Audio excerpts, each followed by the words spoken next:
দেখেন, একটা সরকার প্রথম ভিজিটে গেলেন মালয়েশিয়া হয়ে চায়না, রাষ্ট্রের দায়িত্বে আসার পরে এই প্রথম গেলেন। তো এই যাওয়াটাও তার এক ধরনের চ্যালেঞ্জের মধ্যে ছিল, কোথা দিয়ে শুরু করবে, কোথায় যে শেষ করবে, কোথায় স্টে করবে, এগুলো সব কিছু মিলে আপনার আমি মনে করি যে চ্যালেঞ্জটা মোকাবেলা করছে সরকার, যেটা ফুয়াদ তার প্রথমেই শুরু করলেন, যে একটা সরকার আসলে তারপর কাজের ইমপ্লিমেন্ট যখন আমি দেখব তারপর বুঝবো যে কি আনতে পেরেছে কি পারে নাই। প্রাথমিকভাবে মালয়েশিয়া, এটা আসলে মালয়েশিয়ার দেওয়ার মতো তো কিছু নাই। মালয়েশিয়ার যে দেশ, তারা এস্টাবলিশ, তাদের এমন কিছু নাই যে সেটাকে ওখান থেকে রপ্তানি করতে পারে তারা, বা আমরা ইম্পোর্ট করতে পারি।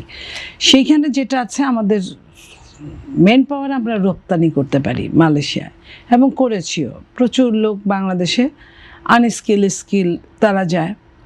এইটার একটা আলোচনা হয়েছে, এটা আগেও ছিল আলোচনার মধ্যে। তখন যে সরকাররা ছিল তারা ওইভাবে ব্যবস্থা করতে পারে নাই বলে ওইভাবে যায় নাই। আমি মনে করি মালয়েশিয়ার গভর্নমেন্টের সঙ্গে একটা উষ্ণ অভ্যর্থনার মাধ্যমে দুই দেশের সম্পর্কটা আগেও ভালো ছিল, এখন আবার রিশাবলিং হলো, ভালো হবে। এবং এইখানে আমরা কতগুলো মানুষ, আমাদের যে কথাটা বাজেটে মাননীয় অর্থমন্ত্রী এবং প্রধানমন্ত্রী বলেছেন যে আমাদের টার্গেট 1 কোটি বেকারের সমস্যার মোকাবেলা করা। আমরা বলবো না যে 1 কোটিই পারবো, কিন্তু আমরা চেষ্টা করব যেভাবে যেখানে। তো মালয়েশিয়া বিশ্বের একটা ওরকম দেশ, যে দেশে আমাদের সর্বোচ্চ মানুষ। চীন নিয়ে আলোচনা করছিলাম, চীন নিয়ে। হ্যাঁ, আমি এটা শেষ করে যাই। তো এইখানে আমি একটা পজিটিভ জিনিসটা আমি দেখতে পারছি হলো চীনে ইতিমধ্যে এর আগের যে সরকারকে আমরা হটিয়েছি, সেই সরকারও কিন্তু শেষ দিকে চীনের দিকে ঝুঁকেছিল, এবং চীনের ঋণ, যেটা ফুয়াদ ভাই বললেন, সম্পূর্ণ নিতে পারে নাই, কিন্তু এটাও সত্যি যে কিছু তো নিয়েছেন। সেটুকু আমাদের জন্য না থাকার চেয়ে অনেক। কারণ আমরা পাশের দেশের এত বড়াই করি, তারা কিন্তু আমাদের ওইভাবে কোনো ঋণ দেন না, ওইভাবে আমরা কোনো ওইভাবে সহযোগিতা পাই না। যেটা চায়না করেছে, ওই সরকারকে করার কথা না, কিন্তু করেছে। তা এখন চীন আমাদেরকে ওয়েলকাম করেছে, দাওয়াত দিয়েছে, আমাদের প্রতিনিধি গিয়েছেন, মাননীয় প্রধানমন্ত্রী।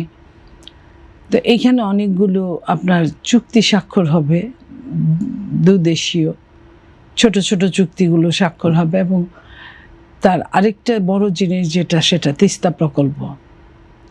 তিস্তা প্রকল্পে অগ্রসর হয়েছে। আমরা কি চাই? আমরা আমাদের যারা পানিটা নিয়ে নিল, আমাদের তো দরকার, এটা তো নিড, এমন তো না যে এটা দরকার না। তো তার বিকল্প তো ব্যবস্থা করতে হবে। যদি তারা নাই দেয়, 7 দিনের কথা বলে তারা নিয়ে 54 বছর অতিবাহিত হলো, আমরা কিন্তু আমাদের ন্যায্য হিস্সাটা ফেরত পাইনি। কত সরকার এলো গেল, আমরা আমাদের ওই জায়গায় ন্যায্য হিস্সাটা ফেরত পাইনি। এক্ষেত্রে ব্যারিস্টার ফুয়াদ বলছিলেন যে তিস্তা প্রকল্প রাষ্ট্র হিসাবে বাংলাদেশ ঝুলিয়ে রেখেছে, চীনের সঙ্গে এটা দীর্ঘদিন দরকার ছিল, এই সফরেও সেটি ঝুলিয়ে রাখা হয়েছে। শোনেন, সফরের সাথে সাথেই তো আর সব কিছু হয় না। সফর থেকে আসার পরে তারপরেই বোঝা যাবে যে কি পেলো না, কি আলোচনায় হয়েছে, কি কনফার্ম করার জন্য। আমি এইটুকু বলতে পারি, চায়না যেরকম মাপের দেশ, তারা ব্যবসায়ী। তো বাংলাদেশে ব্যবসা করার ক্ষেত্র অনেক, কারণ বাংলাদেশে আর কিছু থাক না থাক, অনেক ম্যান পাওয়ার আছে, মানুষ আছে যারা কিনবে তাদের জিনিসটা। তো যেহেতু আমরা আপনার শিল্পমুখী না, ওরকম আমরা আমদানিমুখী একটা দেশ, সেহেতু চায়না এখানে অলরেডি বাজার করে ফেলেছে। তো সেই বাজারের পাশাপাশি চায়না যদি আমাদেরকে লোন বলেন, জয়েন্ট ভেঞ্চার কোম্পানি বলেন, হ্যাঁ, এই জিনিসগুলো যদি করতে পারি, তাহলে আমার মনে হয় যে সরকার গিয়েছেও এইসব কারণে। এবং চায়নার সাথে যে একটা জটিল একটা সমীকরণ থাকে, যেটা ধরেন চাইলেই যেভাবে মালয়েশিয়া যাওয়া যায় সেভাবে কিন্তু চায়না যাওয়া যায় না, সেভাবে চায়নায় থাকা যায় না সেভাবে। সেটা যদি আরও সহজতর করে, আমার মনে হয় যে সেখানে একটা অপরচুনিটিস রাখতে পারলে, সেখানে পড়ালেখা বা চায়না বেজ একটা জিনিস হলে এবং সর্বোপরি তিস্তা ব্যারেজটা চায়নার কিন্তু গাফিলতি নাই এইখানে যেটুকু আছে, এখানে জিও পলিটিক্সটা একটা ব্যাপার। এবার গাফলতি কার? এবার আসুক, না আসলে আমরা কিভাবে বুঝবো?